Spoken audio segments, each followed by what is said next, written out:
Trade routes are being weaponized. Military alliances are expanding again.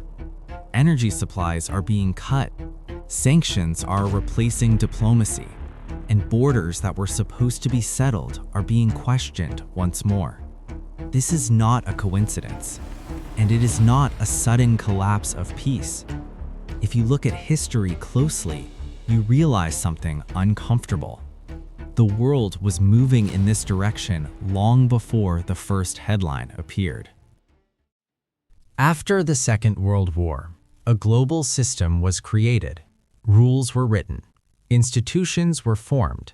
Power was distributed, but only according to the balance of that time. That system was never permanent. As some countries grew stronger economically and militarily, they began to feel constrained by rules they did not design. History shows us something very clearly. When rising powers feel restricted, conflict does not remain a possibility. It becomes a trajectory. Many of today's most dangerous tensions are not really about borders. They are about influence. Great powers have always sought buffer zones, regions around them where their influence remains uncontested. When another power moves into those zones, the response is almost always the same. Tension rises, trust collapses, and confrontation becomes likely. This logic applied in the 19th century. It applied in the 20th, and it applies now. People often ask how a single incident can trigger a major conflict. History gives a very clear answer. Incidents do not cause wars, they justify them. The real causes are long-term pressure, strategic anxiety, and unresolved competition. When a system is already fragile, a small spark is enough to ignite something much larger.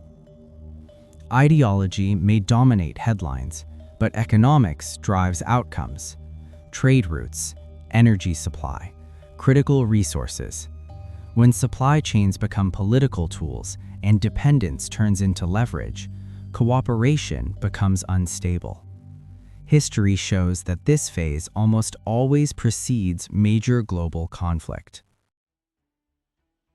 This situation didn't happen because someone wanted it to happen. It happened because the system stopped adjusting to reality. As new powers grew stronger, they weren't given enough room to operate within the existing rules. At the same time, the countries that already held power weren't willing to let go of control. When both these things happen together, history shows us how the story usually ends. There's only one real difference this time.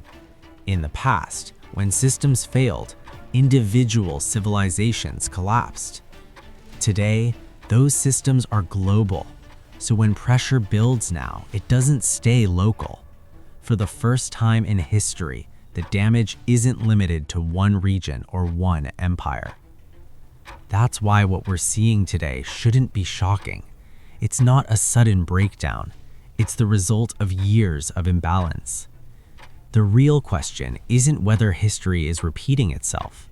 The question is, do we recognize it in time or only after the consequences are clear?